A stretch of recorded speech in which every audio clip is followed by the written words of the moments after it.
Here. There. That was really all right. And we are live. Welcome, ladies and gentlemen, to maybe for the last time, the GSFE Admins podcast. I'm Lance Lennon. I am the technology director for the Eagle Grove School District in Eagle Grove, Iowa. I am Chad Frericks. I'm the director of technology for Adel DeSoto Minburn School District in central Iowa. And I'm just Carl. Carl Hare, director of delivery at Amplified IT. Carl got, which is good during the COVID to make the deliveries rather than having people come. Indeed. Oh. We're all about zero touch. Yes, I did get new glasses, Chad. Yeah, they look nice, man. Thank you. Very hipster. Yes, because you look at me and you think hipster. I do, Carl. I think of you. That's one of the many things I think of at that moment. So. All right, so right now, hang on, Lance. You started the show as this being the last time ever, and possibly for do you have something for the GSFE admins planned? For the GSFE admins, we'll get there. We'll get there. Yeah, bury the lead there. Oh no, I didn't bury anything. It was a tease. It's kind of like with the news, you know. A terrible case of something is going around. Tune in after these announcements to find out what it is. But we don't have any sponsors to talk about right now. Otherwise, we do our sponsor list. We do have one live viewer currently hanging out with us. I'm not sure who it is, but I'm sure at some point, if you have any questions, feel free to go ahead and leave us a comment, and we'll be asking or a question, and we'll get there. So yeah, so you're right. I did say we started out possibly the last time for the GSFE admins. We started out as the GAF admins, Google Apps for Education. Then we were G Suite for Education. And now, of course, we're Google Workspace. So I don't know, are we the GSFE admins? Or do we just stay G Suite admins? How about GWA? GWA. GWA? Yeah. It's a lot like Guar, which was one of my favorite bands. Yes, those costumes were awesome. No. Guar rocks! The only reason I knew Guar ever existed was because of Beavis and Butthead. That was the only reason I knew that band existed. Guar, yes, they actually said they were aliens. In alignment with my hipster facade, I aligned much better with the grungy flannel wearing type music than the angry screaming mask wearing music in my childhood. Ace, go away. Well, my dog is bothering me. Sorry.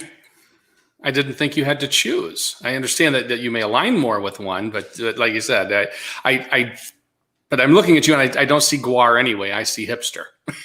And it comes right back to hipster. Glasses. And because of the new glasses. So we got Jun's Vids, and if I said your name wrong, Jun's, I apologize. And I just said it again the same way because that's what I do.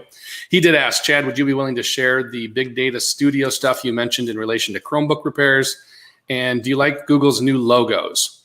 So truthfully, I kind of just in passing have seen the new logos. I'm always kind of someone who likes the newer stuff, but haven't really looked at it to say in terms of the logos to see if there are anything that I'm super jazzed about at this time. They're starting to roll out slowly. You should start to see them, and Gmail is one that I've seen. I saw the mail today. The new Meet. The Meet one. I couldn't find my damn Meet tab earlier today. I was on a Meet. And the goddamn logo updated, and I have like 86 tabs open. So all I see is the icon. I'm like, where the F is my Meet? Because I had popped off the Meet to go look at something and share it. I'm like, fuck. So now it's 18 plus now. I couldn't get back. I'm like, oh my God, where's my Meet? Where's my Meet? Stuck on the Meet tab. I could not find my way back. Okay. I finally figured it out. I'm like, what the hell? Oh yeah, look at that. Because I had so many tabs open, I literally could only see the icon, the fave icon or whatever. Yeah. And I'm like, what in the heck is that? So I want to ask a question about the old, or rather the current Gmail logo. Okay. one of the things that I've different keynote speakers have liked to point out, or every once in a while I'll see it on the website, they'll talk about hidden icons within corporate logos, right? Okay. So like FedEx has the arrow in it, right? Okay. I don't want to give any more of those away, so I'll keep that secret. When you look, I said you've never seen it before, like the mom in Wendy's little collar on her thing, necklace, right? yeah, her collar, yeah. So the Gmail icon, what is it? It's an envelope. Correct. Yeah. With a big red M on it. Yeah, For mail, right? Yeah. So I may have gotten into a very fun discussion with a bunch of folks as we were looking at the new Gmail logo. There are a number of them had no idea that there was an M in the Gmail logo, and the M stood for mail. They didn't ever see the M. They just saw the envelope, and they never saw the big red M. Yep, just saw the envelope.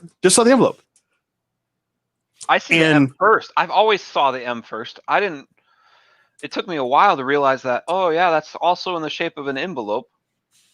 Well, and that's because I think it's because we always have just these tiny, tiny little logos, and you see that big red M on the white background. You don't see the envelope until you look at it in a bigger screen. But you're saying they never saw the M. Yeah. Nope. It was envelope and always an envelope. And it was an envelope because you're sending mail in envelope. You used to send in mail in envelope. It was very, very interesting. Were they AOL users by chance? No. Because their logo used to be a big envelope. It did. And it would go whoosh when you said send. Yeah. As far as the new logos go, I don't know.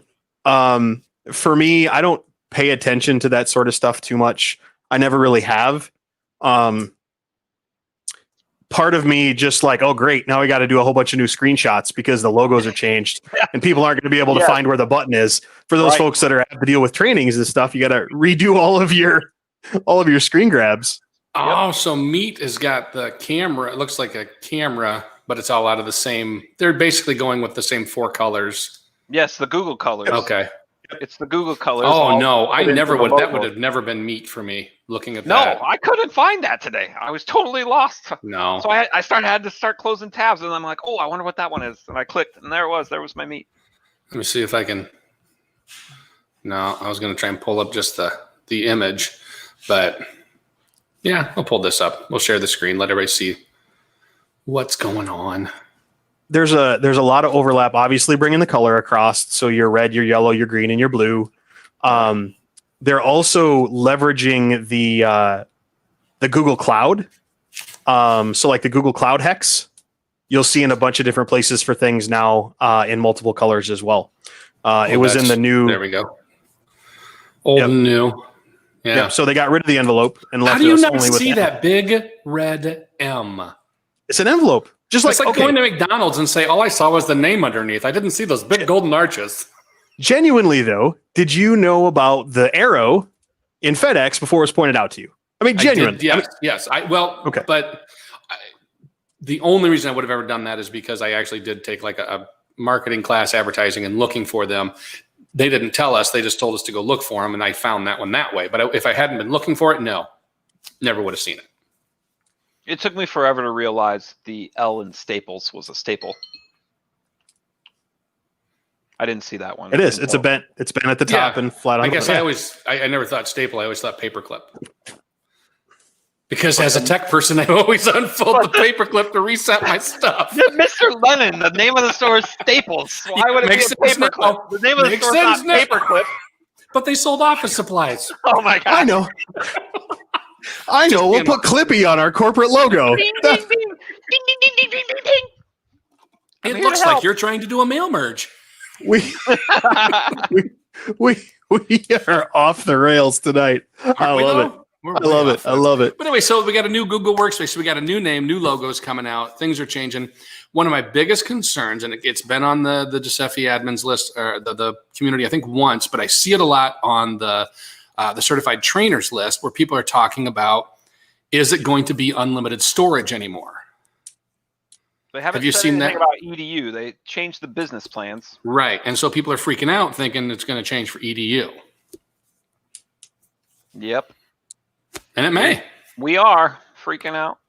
But I got enough things to freak about right now that I'm not going to freak about that. No, so they announced that change as I'm transitioning a bunch of our network shares to Google Drive because of the unlimited storage. Yeah. So if they do indeed limit it to a per user thing and not unlimited, I'm going to have to rethink how I was going about that, because I made a utility account and was transferring everything under that utility account to then reshare out with users with a script. So I'm thinking, my thought process is this will be another added benefit if you're an enterprise, a Google for Education enterprise, that then if they're going to take away unlimited storage, that it would probably go with enterprise, that you would get it. But if they mimic the business model, the enterprise business is even limited. That's not unlimited storage anymore. I looked at the chart the other day. I think it was one terabyte. Was it one? I can't remember what the chart said. For enterprise business, it's still a limited space. It's not unlimited anymore. I could find that chart probably. And again, is it unlimited? Is it limited? But Google documents, Google things don't count against your space. Right, but so the stuff I'm moving, none of it's Google. Right, not native files. And there are terabytes and terabytes of this stuff that people think they need to keep. Good time to purge. I think I don't think we should read into it as much. And this is me speaking as average Joe Gmail user, not privy to any extra information or anything. I just think we need to be careful prognosticating based off of enterprise and that sort of stuff. As far as enterprise class customers, business customers, there are a lot of things that we have gotten for years and years and years that other people pay a boatload for or don't get at all. So I think for the most part, we need to kind of just wait a little bit, because if anything did change, it wouldn't be like, hey, by the way, tomorrow this is going to change, right? We'll have time to figure things out. For crying out loud, we can't even get the chat migration from classic Hangouts to new chat to happen in a timely fashion. That just got pushed down the road again. So anything like this, that's a long tail. I would guess that we just need to be aware of that it's there, but the sky is falling might be premature. Hey, Lance, so I found the chart and I did misspeak. So I was thinking business plus, but enterprise actually is unlimited. Unlimited. And I'm not trying to say that's what they're going to do. And I'm not trying to prognosticate. I'm saying that there's just a lot of chatter of people getting afraid about this stuff. Anytime there's change, people just get terrified. And I was like, every time there's been change, it's just been like, yeah, okay, we're going to change. Sure. And the business, so there's 4 tiers now in the business. There's business starter, which is 30 gigs of space, business standard, which is 2 terabytes, business plus, which is 5, and then enterprise is just which is unlimited, as much as you need. Yeah. So even if they knocked us to business standard or business plus sort of parallel, it's 2 terabytes or 5 terabytes. It wouldn't fit what I'm currently doing with all those network shares because it's over 5 terabytes. Yeah, but it would fit most individual users, just not my utility usage. Chad, why are you moving it into Drive instead of just a cloud storage? I mean, let's leave out the free, because cloud storage you have to pay for a little. You have to pay for cloud storage. So that's the number one thing, Carl. Okay, let's say it's the same. Let's say it'd be the same. Why wouldn't you put it in cloud storage versus Drive? If cloud storage was free, I would. Okay. So my plan, what I'm doing right now is I'm moving it all with a utility account, and then I'm going to use a script with exported ACLs to reshare it to the users that need access. Does that make sense? Mm-hmm. Yep. So I could have put it in cloud storage for sure. It was just Drive's free, and when I started moving everything, it was still free. And right now it's still free. So it's still moving all that data. It takes a long time to move that much data to Google Drive, even with FileStream. So it's taken a while, but it's still chugging along. I checked on it at some point today, and it was still chugging along about halfway through. So The other big thing too, Lance, though, with Workspaces, it's not just the name and branding, though. No, they're kind of changing the feel. I mean, it's going to be a new product.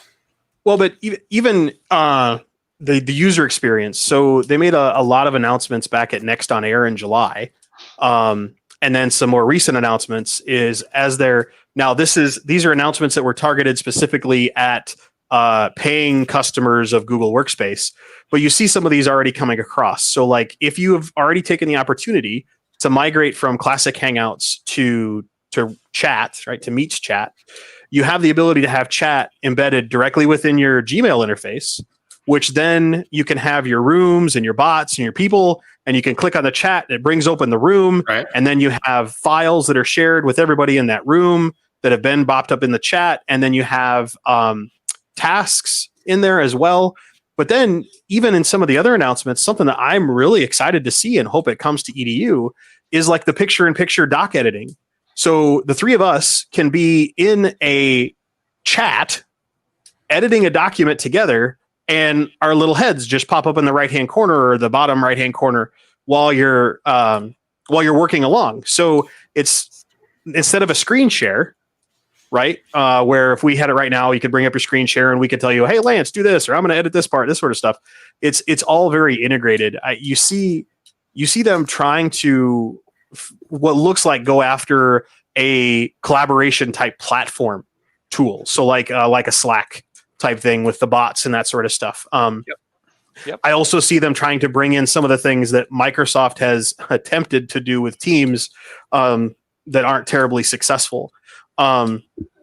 So I think that's the other big thing too, is they're trying to give you this one-stop shop to live within this environment where everything is right at your fingertips, and you can just say, oh, I need to get into this. I need to get into this. I need to get into this. And for me personally, in fact, we have a Voxer with a group of us where I was talking about this with somebody else. I personally, I hate the chat in my Gmail. I don't want it there. My Gmail window is already so full of stuff. And if I'm trying to focus on work, my email's popping like crazy. I don't want to be in my email 24/7, 365. I need to be able to focus. And if you are going to push me to that window to do all of my work, that's going to be hard for the way that I work. Now, can I figure out a new way to work? Maybe. But that is something I'm going to struggle with. Well, you can still go just to the chats, right? Absolutely. A separate window. Yeah, but it doesn't give you that ability to... You're saying you can't remove chat from the Gmail window. You can go turn it off. Okay. You can go turn it off in settings, and that's normally how I do it. And then I have the chat app, if you will. Right. And that's just my chats. But then I lose the ability to see those tabs for the files that have been shared within that room and the tasks. That's only in the mail screen. Correct. And it does a very good job. There's a... if you go to the Google Cloud page where they did the announcement for this, there's a really cool GIF that kind of shows you how this whole thing works with the tab opening and that sort of stuff. And in fact, if you want, you can even go to your settings in your domain on one of your OUs and go to chat preferred as your option and start testing out what that looks like for chat for your users without getting away from classic Hangouts chat as well. So that's something you can start testing and play around with yet. But so I think there's some really cool stuff coming to Workplace for EDU. It's got to trickle to us, and they got to get their announcements out and that sort of stuff. But I appreciate that Google is hopefully still focusing on Meet issues and making Meet even better, and maybe not so much about the whiz-bang workspace pieces. So on the workspace, and you were talking, like we said, in the Voxer group we're in, there's educators in there, and they're talking about having this. Was Stacy talking about having it in her personal or in her work? Her work. So is that because they were in the early adopter one, or is it just because it's being pushed out? I don't have it yet. It wasn't turned last. It wasn't turned on. The ability wasn't there in her domain. Or wasn't turned on in her domain. So she went to that setting and went to the screenshot. So if you go to your chat settings, services and settings, go to chat, you'll have a big block of different options. There's chat preferred, chat only, both, which doesn't give you chat in your Gmail.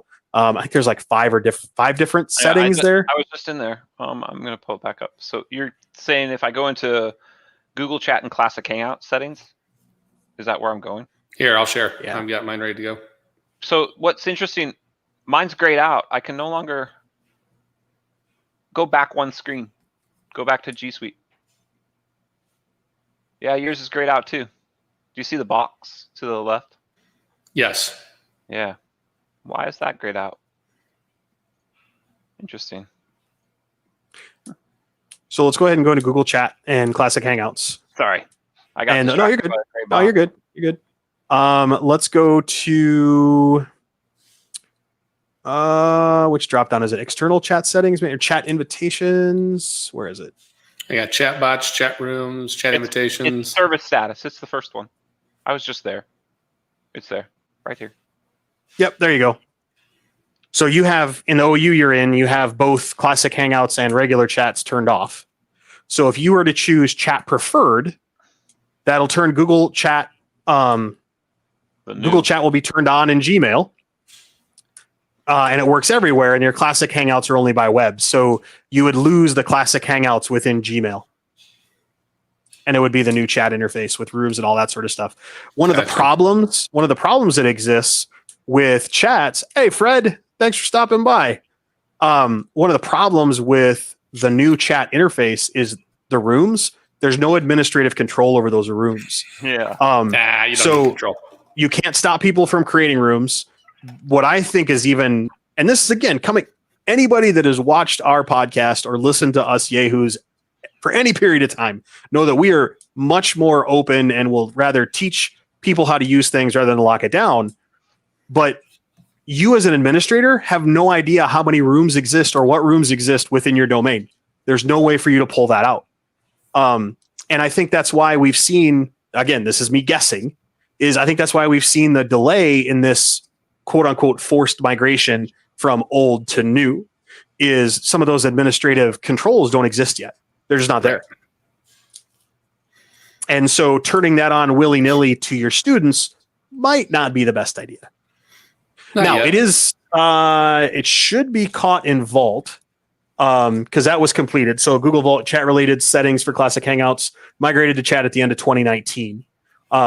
So that should be there. So you should at least be able to get insight to it that way. But as far as administrative control to close down a room or that sort of stuff doesn't work. Or even to find out, just to get information, how much is this being used? How many rooms are we making? In the enterprise reporting tools, is there metrics for chat rooms? Not that I'm aware of. I feel like it's 1989. Talking about chat rooms. You got to set up your ICQ rooms safely. I already told you guys I'm so old. I'm like ICQ. When I first joined, you just had a number. You didn't even get to pick a name. Yeah, one of my first users was just a number. Yeah, that's old. You're not that much older than us. I'm farting dust. John's actually had a question back to yours, Chad, where he had asked, "Are your shares currently on local storage, the ones you're switching over?" Yeah, and you're just going to basically deprecate those servers. Correct. Yep. Voila. And no more. So no more. The other thing I'm moving is not just all the various network shares, but the network home folders. So those still exist for us, not for much longer. As soon as those are moved, I'll run another script that shares those all with the appropriate user, and then we'll turn off those home folders as well. Voila. No more H drive, huh? No more H drive. H drive is going to Google Drive. There you go. Very nice. That is nice. Very nice. So we've got the intro to Google Workspace. That's one of the things that's new that's coming out is so a little preview there and the way to set things up and services that are going to be offered and how our world will change and our admin jobs will have to roll right along with it. But Carl, you had something else that's new. I was just say, speaking of admin jobs and having to roll with it, as Google continues to improve Meet and add in functionality and add in features, Q&A and polls should be available to folks at this point. And we're starting to see increased functionality in Meet. If they're not there, they should be coming very, very soon. You also have the Jamboard integration that should be dropping soon if it's not already available. And the one thing that I think we taught, and maybe it's been on Voxer, but we talked about the blurred backgrounds within Meet, and how in the initial launch it wasn't available on Chrome devices because there may have been a wee bit of an issue with Meet becoming a resource hog and not working on Chrome devices. Maybe. Just a wee bit. Allegedly. And so now we are starting to see the ability for blurred backgrounds to come to Chromebooks. We have not tested it. We've had a few schools bring it up to us. In fact, I believe it might have been Fred that brought it to our attention on one of his kiddos' Chromebooks from his school. But the blurred background is there, but it seems to be popping up and disappearing. So it'll be there and it'll go away and it'll come back and it'll go away. So I think they're slowly starting to roll that out and test it out to see where it is. Are they testing it on different like, hey, let's push it to this model and see what happens and gather those metrics and then tweak our code and try again. Possibly. Hopefully it's not like during a meet it'll come in and then go. No, because if you get your background blurred and you really want it blurred, and all of a sudden, the other thing that has popped up is, have you guys noticed the ability to test the Meet connectivity issues right within your Meet? So you go down to the bottom right-hand corner, the 3 ellipses or the 3 dots. You click on it, and then in the menu bar, you have the ability to see. It'll show you right there, packets dropped, processor use, and the whole 9 yards. So you can see that. So all the stuff that shows up in the Meet quality tool is showing up available to the end user. Correct, right, available to the end user. So you can, if you're trying to troubleshoot something with a student, with a teacher, etc., you can have them hop on a Meet and bring that up. Or if you teach everybody, say, hey, if you're experiencing issues, go here, and for the love of everything holy, send me a screenshot of what you see. Yeah. And then that gives you the ability to try to help troubleshoot it, because it gives me nightmares to try to think how tech directors right now are trying to troubleshoot device issues when the devices are on 50 million different networks in 50 million different locations. And so screenshots become amazingly important. And that's another tool that's available to you right there. So we're seeing a lot more cool things come to Meet. So Carl, do you know if that tool is universal? So iOS version of the Meet app, because those metrics don't show in the Meet quality tool from an iOS device. I do not know, ironically, as I sit here with Apple posters behind me, I do not have an iOS device in my house to test. Yeah, I'll look at that one. I didn't know that existed, so I appreciate that. So you want to know if that's available on? Yeah. I'll check for you real quick. Because actually, I don't know if it's in my other ones, but I'll check on here. Our remote kiddos at the elementary level are iPads, issued iPads, and honestly, that's where most of my connectivity issues are occurring, and it's impossible to troubleshoot because I have no metrics. But if they could just grab those locally, maybe because my thinking was it could be a limitation of iOS not allowing them to send metrics. But if it could gather it locally. So from the Ellipse on the iOS device, I've got. Actually, let me see if I've got parallel. And the way things are rolling out, Lance, you might not have it yet. Yeah, I'm always the last. Always the last to get. I don't know why that is, but I am. And that's something that we've seen for a couple weeks. It showed up a couple weeks ago. Oh, okay. And I had no idea that was coming. That one kind of took me by surprise. I was in a Meet, and right now, every time I get into a Meet, I'll go down to the Ellipse and see what new stuff is there, because stuff just keeps popping up. And this one showed up, and I'm like, oh crap, this is actually fairly useful in doing some remote troubleshooting. Speaking of clicking around, so I'm going to answer a audience question. Wade Grant asked, anyone considering dropping Active Directory completely for G Suite Windows management? So Wade, I'm in the process of doing just that. My goal with all of these changes is to completely drop Active Directory for G Suite Windows. So there are a couple legacy systems that still rely on Active Directory for authentication, printing being one, but we use PaperCut. And I'm in the midst of transitioning to G Suite authentication on PaperCut. I was going to say I've got no Active Directory on premise. Any authentication we do is either G Suite authentication or in the very rare case, it's a local database. Yeah. Yeah. So we still have our existing trouble ticket system, which I'm currently in the process of transitioning to just a Google Form Data Studio system. Almost ready to deploy that. They still authenticate with AD, which that's going away probably mid next week. But then there's another legacy system that I have to figure out what to do with. So, do you manage any Windows devices anymore, Chad or Lance? Yes. So Just a few, but come into G Suite, sort of. So that's my question. So with Enterprise, you have the ability to do some minimal Windows 10 management right now. Yep.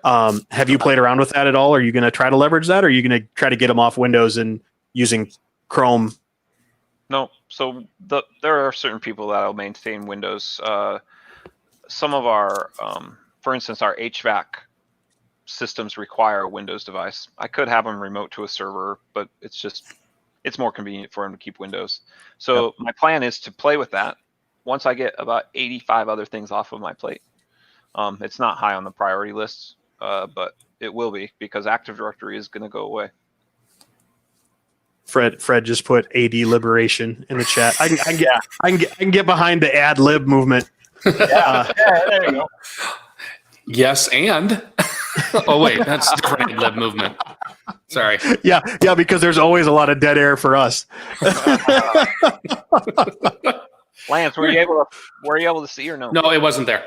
Yeah, and not on mine. And again, remember that I'm always the last to get everything because Google hates me. Lance is on some list. If we bounce back to that blurred background in the Chrome, I mean, they announced that, and then before they made any of the new features, Meet was having an issue on Chromebooks. Like, my users on Chromebooks were pegged. Like, they couldn't do jack crap except take part in the Meet, and that was not good. So, and then they announced all this other stuff, and I just sort of put my head in my hands going, how is any of this going to work if the Chromebook can't really even show the Meet adequately? Let alone the blurred background. Or trying to... Or the noise reduction. Anything. Annotate on a Jamboard. I wasn't sure how that was going to work. No, so for us, the big issue we had was we did end up getting the noise reduction, the ambient noise reduction. And one of my teachers was complaining that when she was on a Meet and sharing a video, the kids couldn't hear the video. And it was, I guess I should take it a different way. It wasn't that it was the video. She was actually had an external camera pointed at a different screen. She did this. But what I found out was it was because ambient noise was on. But I was just kind of sat there. I was looking at that and I was like, that's a convoluted way to do that. Why don't you just share the video? But what? Was she showing a VHS tape? No, she had it up on. She had it up on her smartboard. Laserdisc, Chad. Come on. Yes. We're a little more advanced than actually was beta. Betamax. Yep. So seriously, how was she showing the video? On her smartboard, and then she had an external camera that she had just pointed at the smartboard to show it. So she was projecting it through her computer to the smartboard? Mm-hmm. Just the display was Yeah. It's a separate display. No. Okay. No. I explained that to her, but we did also find out it was the ambient noise. Yeah, that's interesting. So, which was nice because then when the teacher who just was playing music in the background during Meet time, the kids couldn't hear the music. And I was like, well, okay. But we did also find out that was the ambient noise filter too. Was it a kindergarten teacher and it was nap time and she was playing? It was group time and they were doing different stuff. So she had like, I don't know what it was. It was an educational song, I'm sure. Yeah, like Baby Shark. Yeah, that's my favorite. How'd you know? I could tell. So I, kind of just put a little bit of a ribbon on the Meet stuff. There's more coming there, obviously. There's a lot of things that are very quite useful, things that we've seen already. We all know that rooms breakout rooms are coming.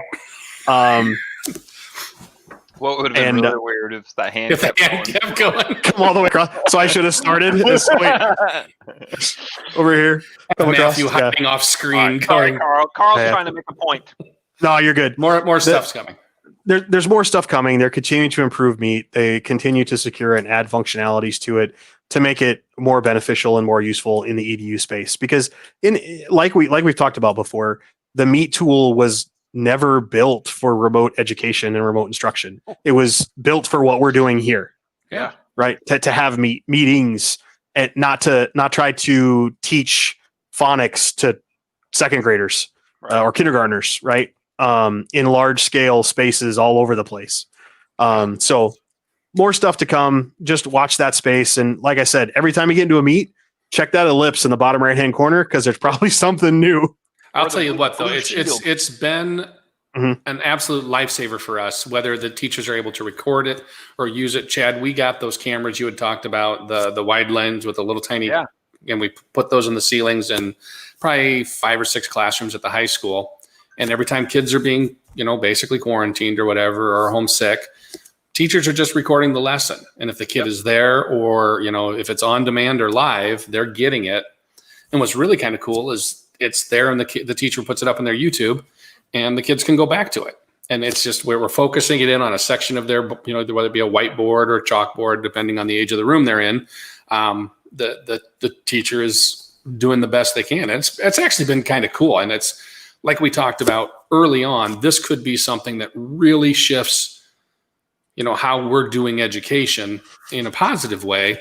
And I think that's one of the ways that it is positive, is that these teachers are able to do more, I think, in the same amount of time or less time. Right. So some of our teachers, before the Jamboard integration started coming in, had some success using Jamboard. My math teachers use it a lot.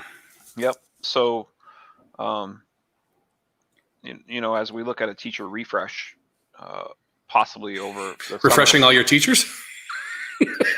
teacher device refresh. Oh, okay.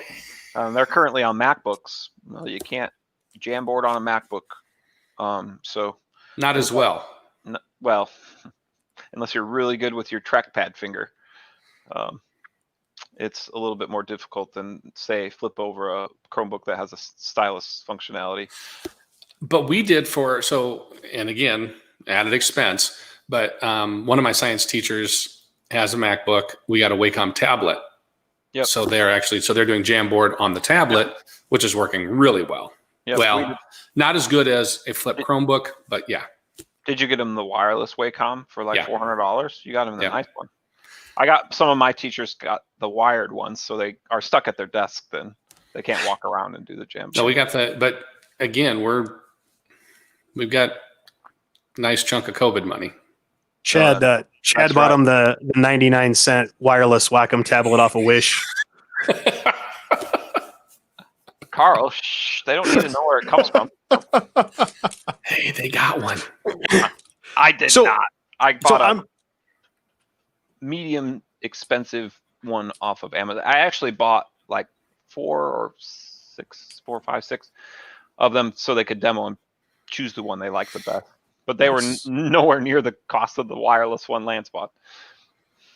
Yeah. Chad, I'm really curious in your COVID workflows for Google Apps with Google App Scripts. I can't even say it right, much less know what you're talking about tonight. We're gonna bounce subjects. That's fine. Yeah. Jamboard app is better. Oh, far better. The app is way close. better than the web version. Absolutely. Yeah. So Fred Aldridge made a comment that the Jamboard app is better than the web version, and they're not even close. On your control. Yeah. Highlight that comment. There you go. Oh, look at that avatar pic. That's so sweet. There's a cutie patootie. Yeah. So he was also the one that said AD liberation. Indeed. Fred's been very talkative, and Wade. So nice. So in our show notes, I had mentioned that something that's new. Obviously, all of us are dealing with COVID and how that's working. But I've leveraged Google Apps Script to make my life easier. So there's a couple different workflows happening.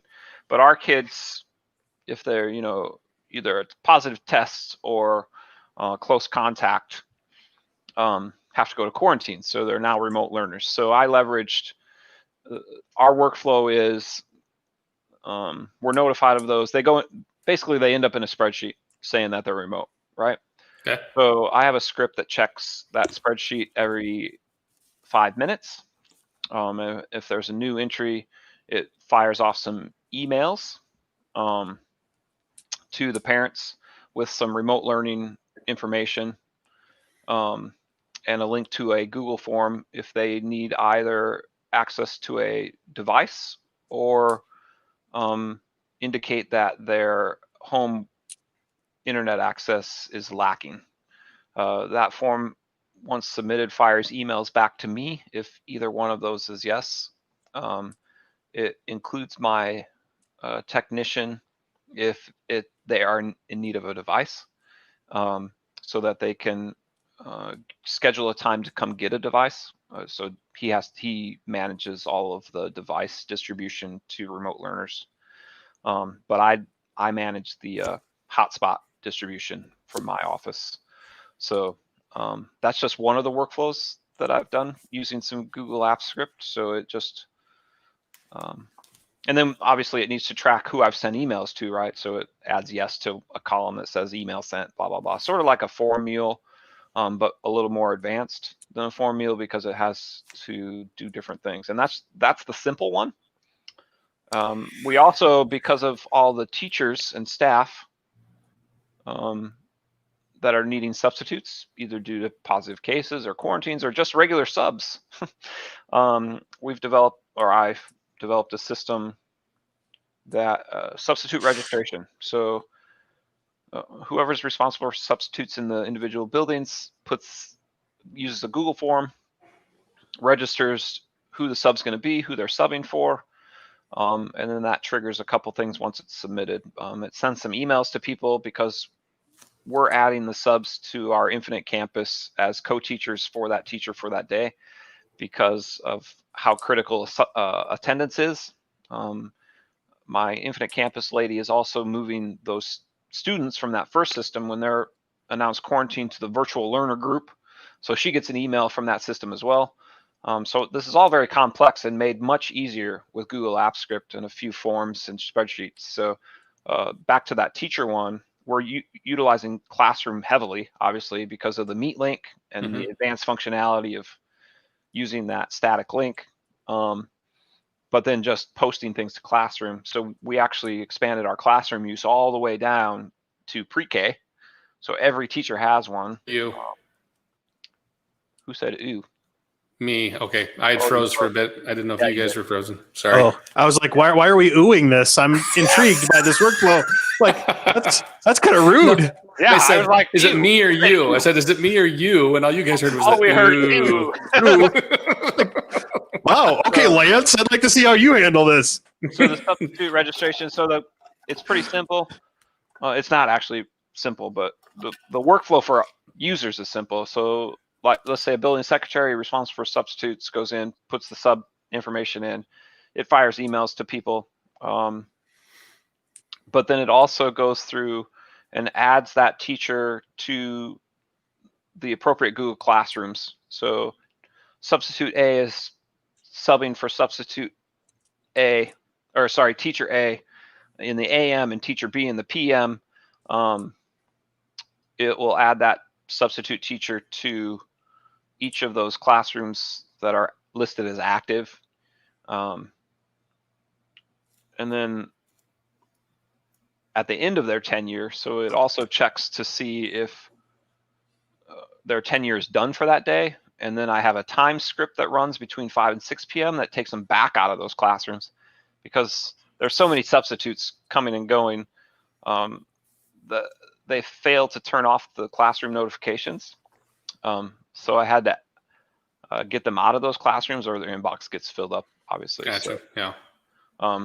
So your list of subs have then accounts inside your domain. Yeah, so that's new this year. They didn't used to, but to make the classroom functionality work the way we wanted it to, we had to have them on the domain and have access to those Google Classrooms. So I'm leveraging the Google Apps script to make that all work based on a form entry and a spreadsheet.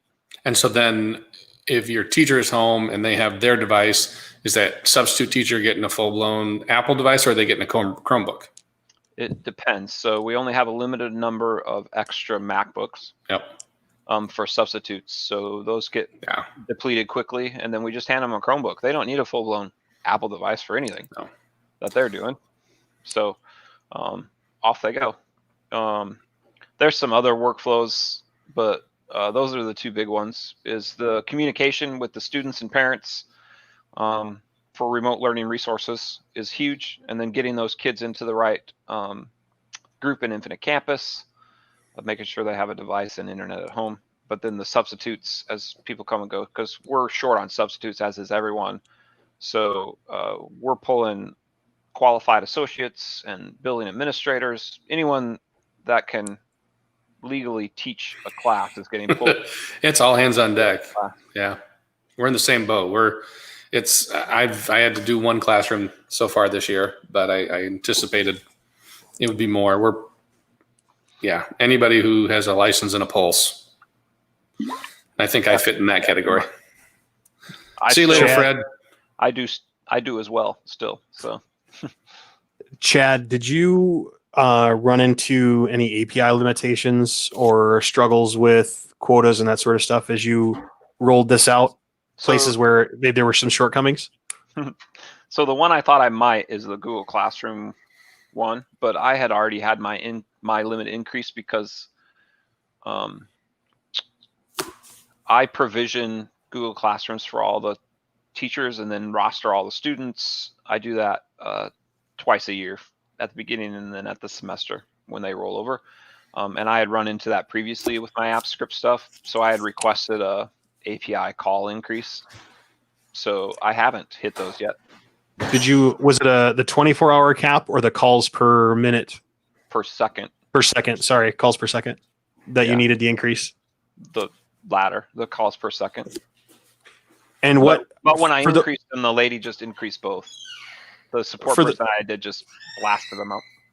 So can you talk to that for a second? The folks that maybe haven't requested an API increase on something, what was that like?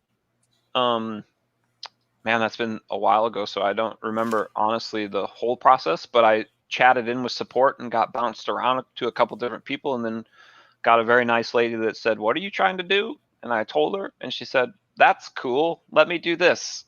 And then I got an email in my inbox that my API limit had been increased. I'm not sure that's the way it's supposed to work, but that's the way it worked for me. That's reminiscent. Remember the old days when you first set up your domain and you had to call and ask for how many licenses you wanted? Oh yeah. You know, and I sat there and I said, I'm literally trying to count. And the lady's like, "No, I just need a number." And I said, "Well, that's what I'm trying to figure out." And she's like, "Okay, would 100,000 do?" And I was like, at Eagle Grove? Yeah. I'm like, "Do you understand?" "Oh, yes." And she's like, "I just need a number." I'd say forever. Yeah. So she put it in. I mean, it's like, "Oh, okay." I said 10,000. Okay, 10,000. We'll make it a little more realistic. Carl, so back to the quota increase. Do you know the way it's supposed to work? I don't. I know how it works for businesses. Okay. Right? Or how it's supposed to work for businesses. You know, if a business needs a quota increase, they reach out to Google Support, they go through the process, they jump through the hoops, and they pay for increases.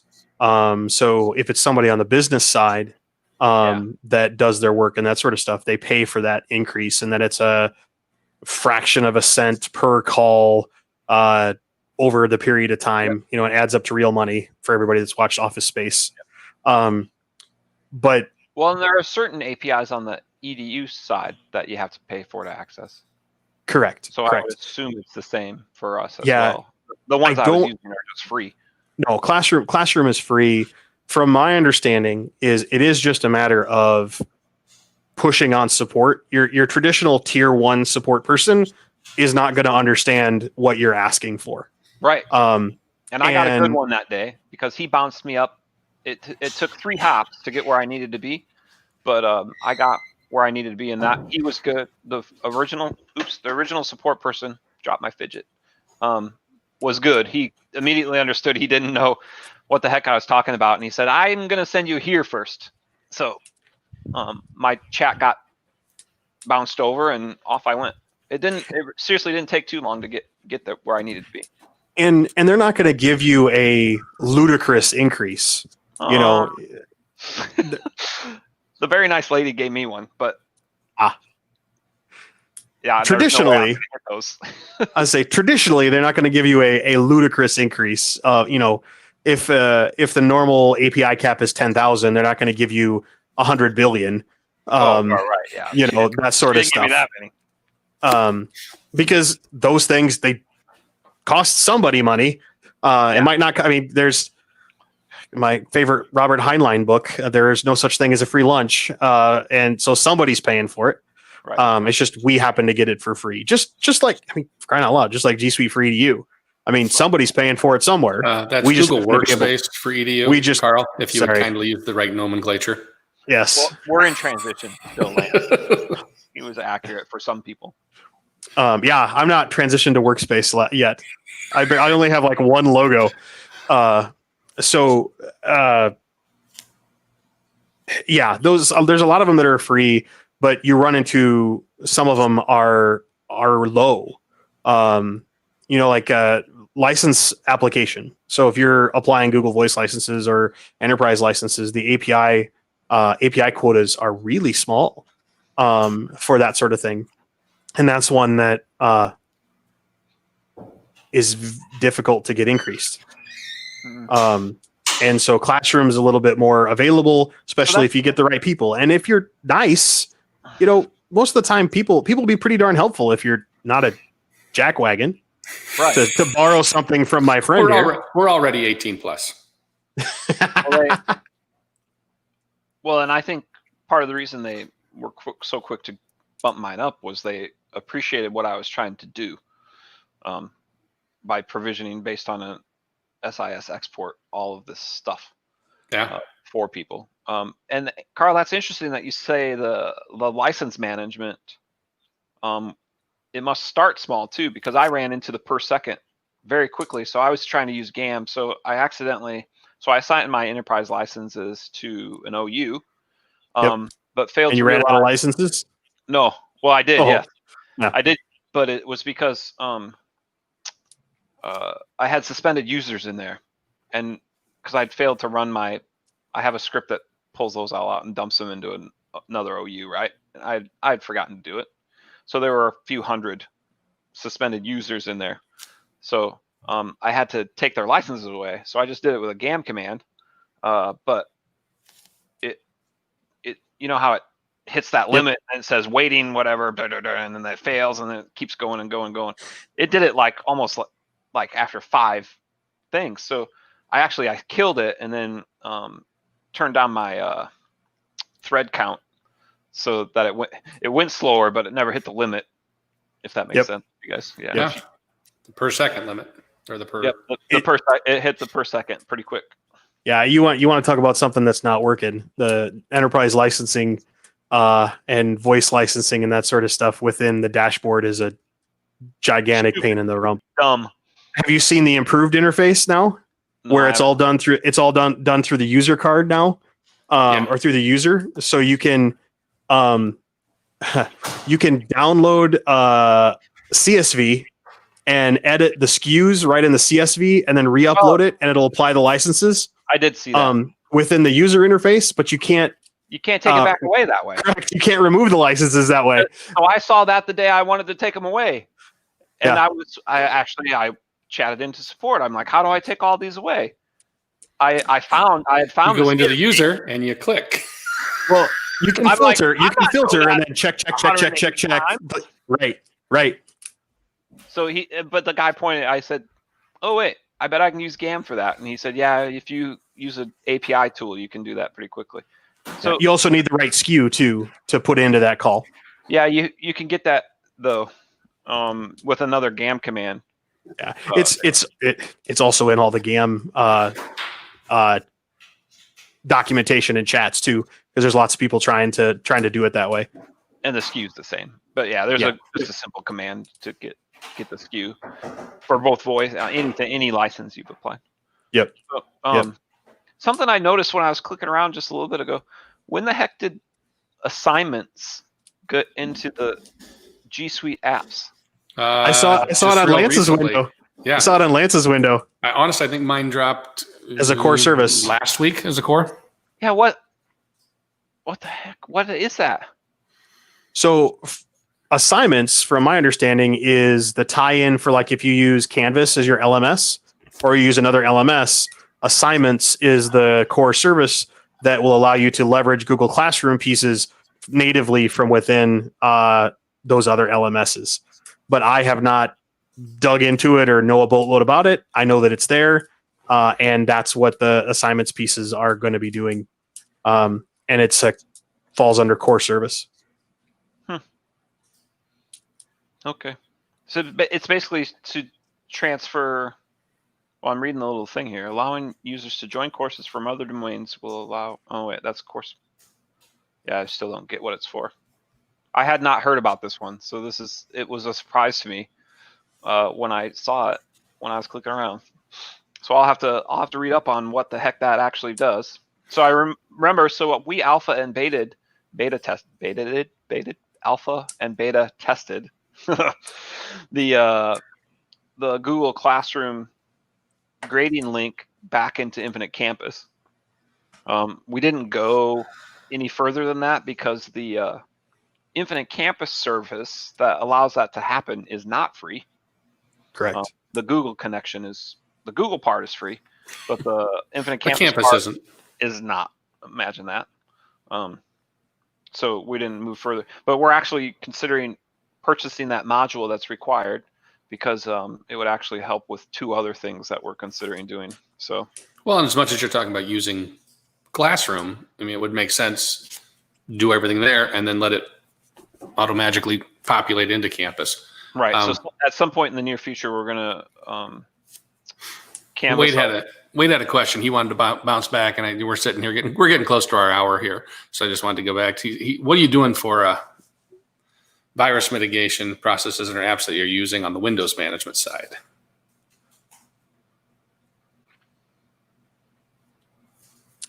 I was just saying my environment was Chrome and Mac, so I didn't have any virus mitigation. Yeah, it's because Macs don't get viruses, right, Carl? Security through obscurity. Macs now have more viruses written for them than Windows devices. I read more recently. And if you read it on the internet, it has to be true. It's got to be true. That's why I'm a hand model. So a reputable source. Thank you. If you go to edu.google.com/assignments, that talks about the assignments app. It is that being able to leverage all of the collaboration and functionality in Google Classroom, but natively within whatever your chosen LMS is. Assignments is an application. I didn't know if is that one available on video, Chris, or is that something that was like a for-pay training? As he was out there, we'll see if he responds back. But I haven't used assignments yet. Haven't played with it. It just dropped in. I saw it a couple like last week. So yeah, their little blurb on the website is assignments is an application for your learning management system. It helps educators save time grading and guide students to turn in their best work, all through the collaborative power of G Suite for Education. Oh yay! I don't use an LMS. Neither do we. Even though the state was going to give us Canvas for free. Ooh, but now they just gave us money. They're too busy spending $21 million on software that they weren't supposed to legally buy. Oh wait, yeah. I'm sorry. We just turned into a political podcast really quick. Yeah, I wasn't going to say anything about that. She's going to fight that too. She's going to fight sand on that one. Godspeed. All right, that's enough of that. People aren't here to listen about Windows that. management. We don't purchase anything additional than the Windows Defender stuff. But I make sure those definitions are up to date for sure. To answer your question. Least once a month you update them, right? Unless Wade is a super hacker, in which case, yes, I have the best antivirus available on the market. And Chad works at Ames Community Schools. Yeah. Yep, that's where I work. Forget that whole intro, the beginning. That was I can cut that. I can cut that. on a Edit that live in stream. post. Nice. Yeah, They can't go. Can they go back? They On a can't, live stream? well, I never watched us live. Neither but have I. since we're recording, doesn't this just post straight to YouTube? But I after can edit it, I'm sure. I know I can. Okay. I don't know. We're just No, you can. I've never You done can that go in either. and edit. Yeah, you can. You go into your YouTube studio. Yeah. Okay, there we go. trim it. You can trim it. Done it a couple of times on my YouTube channel. Ooh, fancy. All right. Well, we got through the what's new stuff. We didn't get through the what's working and what's not working, and we're right at our end of time. I think that just goes to say that we need to do a better job of having this more regularly. Other than, hey, Lance remembered this month that we haven't done a podcast yet. I think it was me this time. I think it was you this time. And we haven't done one since September, so we This is October still. yeah, We're good. we're going all right. We're doing all right. And it was episode 36. 36 times we've done this. Very nice. All righty. Well, anything for the good of the cause? Be safe out there. Yeah. Be safe. Definitely. Have fun. Goddamn mask. I got to get my brain tickled twice on Monday. Yeah. Ooh. That was both negative. I was very happy. Had a rapid test and a standard test just to make sure. So Nice. we're all safe here. But everybody, be safe. Take care. And thanks for joining in. We'll talk to y'all when we remember to have a podcast. Cheers.